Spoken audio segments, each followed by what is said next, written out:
सॼी सिंध में गुज़िरियल 16 सालनि खां जेको हुकूमत थियल आहे पीपुल्स पार्टी जी, उन सिंध के हर शोबे में तबाह कयो आहे। उन में अमन अमान भी हिकु शोबो आहे। उहे कराची असांजो गादी जो हंधु हुजे, जिते रोज़ानो हज़ारनि जे तादाद में फुरू थियनि थियूं। उहो असांजो उत्तर सिंध हुजे, जिते रोज़ानो अगवा, ॿारनि जा अगवा, फूर ऐं धाड़ा लॻनि था। ऐं इहा सूरत हाल आहे ॾींहुं ॾिठे जो अगवा थियनि था, फुरू थियनि थियूं, धाड़ा थियनि था, केरु बि रोकण वारो कोन्हे। हिन पुलिस ते जेको सिंध पुलिस आहे, हिन जी 180 अरब रुपया बजट आहे। उहो बजट केॾा थी वञे, उन जो को बि ख़बर कान्हे। हिते अची मूंखे इंतहाई दुख थियो आहे त हिते अक़लियती बिरादरी पंहिंजो पाण खे तमामु घणो गैर महफ़ूज़ सम्झे थी पई। त अक़लियती बिरादरी हू चवनि था त असां त रड़ बि कोन था कयूं, उन जे बावजूद बि गोलियूं था खयूं वञनि, त असां लाइ केरु इज़हार यकजहती लाइ अचण लाइ तयारु कोन्हे।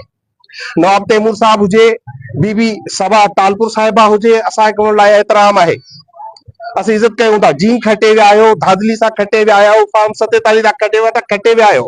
हाणे ही अवाम, ही जेके नौजवान आहिनि तव्हां बचा आहिनि, तव्हांखे ही जॾहिं ॿारनि खे गोलियूं लॻनि थियूं, ख़ुदा न ख़्वास्ता तव्हां जेके अज़ीज़ रिश्तेदार खे लॻनि हा, त तव्हां फौरी पहुची वञो हा। तव्हां वज़ीरनि ऐं मुशीरनि वटि गुलदस्ता खणी पहुचो था। ही तव्हांजे घर जे साम्हूं वाक़िया थियनि था पिया। ही रोडनि ते जेको आहे माण्हू वेठा आहिनि, तव्हांजी हुननि सां का बि राब्तो कोन्हे, तव्हां हुते कोन था पहुचो। इहो हाणे उमरकोट जी अवाम सवाल पुछे थी। तव्हां एॾो वॾो वाक़ियो थी वियो, सॼो कुंडरी तव्हांजो घर आहे, सॼो कुंडरी इन अमेरिकन चौक ते अहिड़ी नेट उस में वेठो आहे, गर्मी में वेठो आहे, ऐं तव्हां हिते न आहियो। इहो उमरकोट ऐं ज़िले उमरकोट ऐं कुंडरी जी अवाम पुछे थो त छा वोट इहे जेके आहिनि सिर्फ़ु तव्हांजी अयाशी लाइ आहिनि? तव्हां ही वोट वठी ऐं पंहिंजूं अयाशियूं करियो।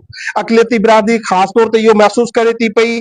तव्हां ॾिसो जो प्रिया कुमारी जो अगवा हुजे, चाहे राजेश ते गोली हलियल हुजे, चाहे प्रदीप जो मामलो हुजे, चाहे डॉक्टर बुशरा जो हुजे, हाणे असांजा माण्हू अमन घुरनि था।